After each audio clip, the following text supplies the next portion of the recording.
माँ तो माँ ही होती है। मेरे पड़ोसी के घर आज 4-5 दिन हुए पोता हुआ था। सब बड़े ही खुश हैं। मैं भी अपने काम जल्दी निपटा कर जाना चाह रही हूँ। अचानक माँ जी की आवाज कानों में पड़ी। सीखा 4-5 दिन तो हो गए, अभी तक इन लोगों के यहाँ वे नाचने गाने वाले लोग नहीं आए। कब आएंगे? आ जाएंगे माँ जी। आप क्यों परेशान हैं? आप कब तक ऐसे परेशान रहेंगी? सरस्वती को याद करके अब मत सोचा करिए, नहीं तो फिर आपकी तबीयत खराब हो जाएगी। जाइए पड़ोस में हो आइए, आपका मन बहल जाएगा। मैं आपके कपड़े निकाल देती हूँ। कहिए तो मैं भी आपके साथ चलूँ। ठीक है शिखा, यह कहकर रमा के कपड़े निकालने अंदर वाले कमरे में चली गई और इधर रमा के सामने अतीत करवटें लेने लगा। वह अतीत में खोती चली गई। अब तो 25 साल के पार हो गए उस बात को घटे हुए। 3 बेटों के बाद एक बेटी हुई। सब बड़े ही खुश हुए। बेटी घर पर ही बिना किसी तकलीफ के नॉर्मल डिलीवरी से हो गई। बाद में जांच के लिए अस्पताल ले जाने पर बच्ची को देखते ही कमरे में मौजूद महिलाएं चौंक गई। रमा का तो रो रो कर बुरा हाल था। जिस बात को वह इतने जतन से घर वालों ही नहीं बल्कि अपने आप तक से छिपा रही थी, वह अब सबके सामने उजागर हुआ पड़ा था। उसने बेटी को बुरी तरह से छाती से चिपटा लिया और तुरंत सबसे हाथ जोड़कर विनती करने लगी कि कृपया इस बात को कमरे से बाहर न जाने दे। उसका रोते रोते बुरा हाल देख वहाँ मौजूद महिलाएं खामोश हो गई। लेकिन रमा के मन में गहरे तक ये डर बैठ गया कि उसकी बच्ची किसी भी दिन उससे छीन सकती है। वह हर समय बच्ची को अपनी निगरानी में ही रखने लगी। घर वाले भी उसके इस प्रयास में उसके साथ थे। यह बहुत बड़ी राहत थी। रमा और उसकी देवरानी दोनों की कड़ी निगरानी में बच्ची पलने लगी। उसका नाम सरस्वती रखा गया। इसका भी कारण था। सरस्वती की बोली इस नन्ही सी आयु में भी इतनी मधुर थी कि बार बार सुनने का मन करता था। गाना तो वह इतना मीठा गाती थी कि अक्सर सुनने वाला मंत्रमुग्ध हो जाता था। वह अक्सर गाया करती, तू कितनी अच्छी है, तू कितनी भोली है, प्यारी प्यारी है ओ माँ, ओ माँ। माँ की पीठ पर लटक जाती। रमा भी भाव विभोर हो जाती। ऐसे ही समय बीतने लगा। सरस्वती 8वीं कक्षा में पढ़ने लगी। अब उसके शरीर के उठान का समय था, जैसा कि सभी लड़कियों के साथ होता है। लेकिन जिस राज को इतने जतन से बरसों से छिपाया जा रहा था, अब वह अपनी सारी परतों को खोलने पर उतारू हो चला। सरस्वती की शारीरिक कमियों की तरफ उसकी सहेलियों का ध्यान जाने लगा और उनकी आपस में कानाफूसी भी होने लगी। सरस्वती को रमा ने सब कुछ अच्छे से समझा दिया था कि अपनी शारीरिक कमियों के बारे में कभी भी किसी से कुछ नहीं कहे। पर सरस्वती से चूक हो ही गई। उसने बहुत पूछने पर अपनी सबसे पक्की सहेली को बता दिया कि वह उन लोगों जैसी नहीं है। कहा जाता है ना कि मुंह से निकली बात और हाथ से निकला तीर फिर वापस नहीं आते। बात उड़ते उड़ते स्कूल की 4 दीवारी लांघकर हिजड़ा समाज के लोगों तक पहुंच गई। बस फिर क्या था, वह हुआ जो होना शायद सरस्वती के जन्म के समय से तय था, जिसके डर के साये में ही रमा ने इतने साल काटे थे। आज वह चाहकर भी अपनी बच्ची को उन लोगों से बचा नहीं पा रही थी। वे लोग बहुत बड़ी संख्या में आए थे और लंबी बहस और छीना झपटी के बाद वे जब सरस्वती को ले जाने लगे तब बड़ा ही हृदय विदारक दृश्य था।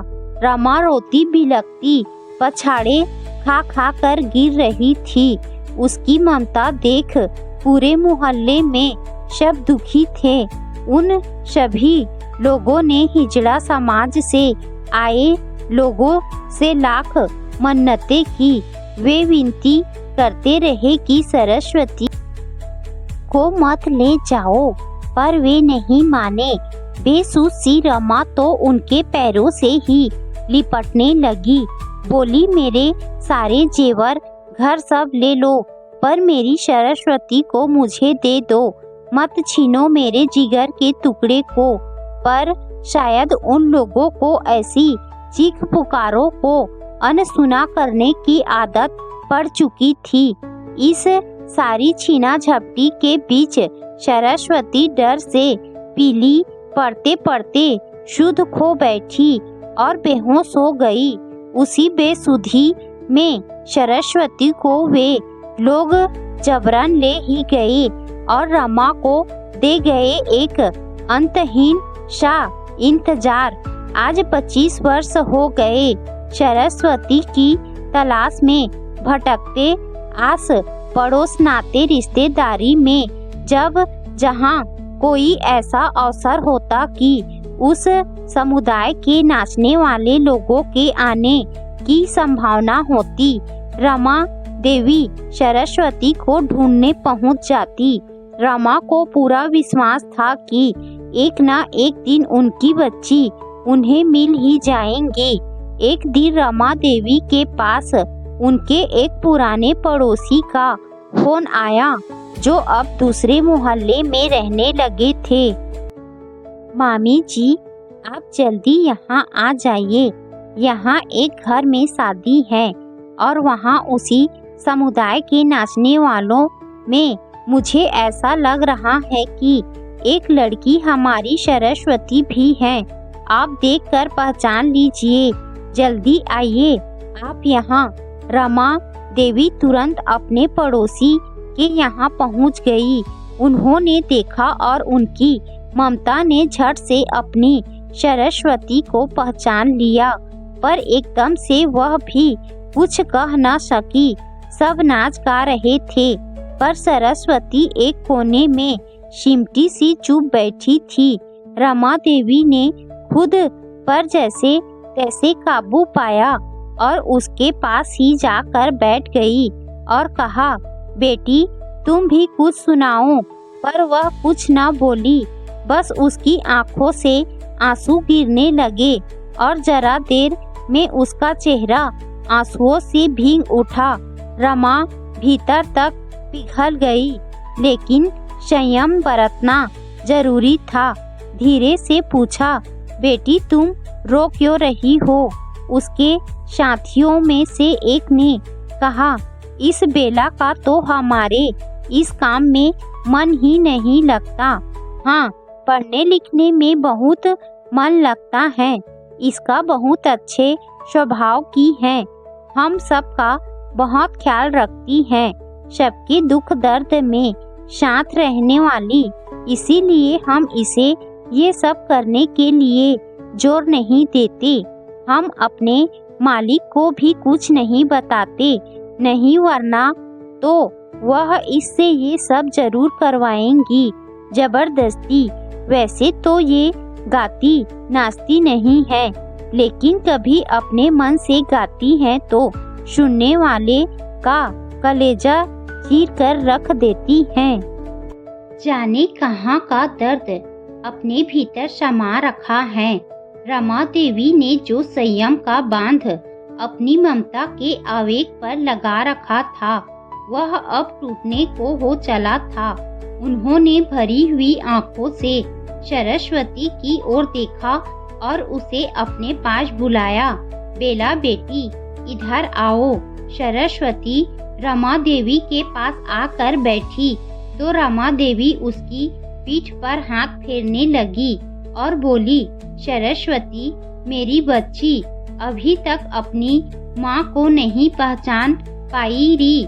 सरस्वती तुरंत अपनी माँ के गले लग रूधे गले से बोली, माँ मैंने आपको देखते ही पहचान लिया था, पर सबके सामने चुप थी कि आपको कोई कुछ न कहे।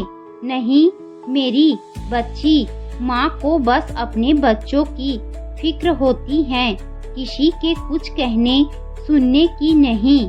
आज कितने वर्षों बाद मुझे मेरी बेटी बेला मिली है। कहाँ कहाँ नहीं ढूंढा तुझे, कहाँ चली गई थी मेरी बच्ची, कैसी है तू? अब चल तू मेरे साथ, अब नहीं ले जाने दूंगी किसी को मैं अपने इस कलेजे के टुकड़े को।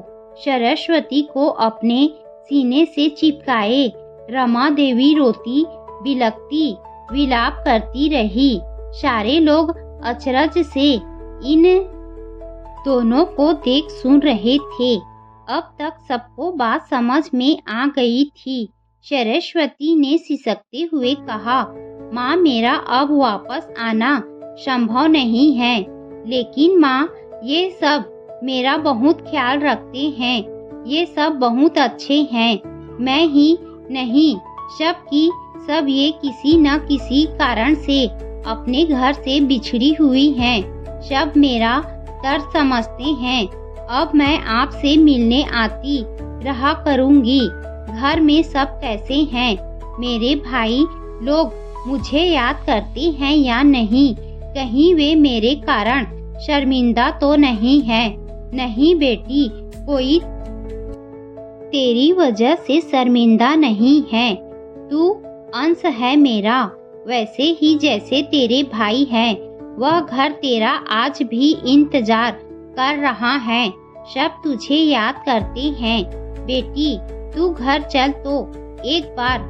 रमा देवी सरस्वती को अपने से कसकर चिपकाए रोए जा रही थी।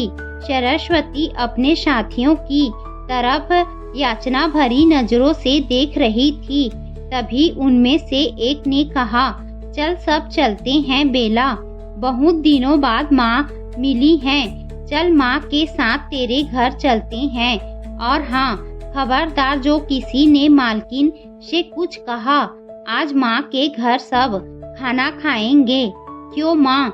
रमा देवी खुशी से रोते हुए बोली, हाँ मेरे बच्चों, तुम सभी मेरे बच्चे ही तो हो। उस घर में हमेशा हमेशा तुम सबका स्वागत है। तुम भी जब ममता को तरसो तो बेखटके उस चौखट पर चली आना। आज बरसों बाद बेला के गले से उठी तान ने उस उत्सव वाले घर को गुलजार करके रख दिया।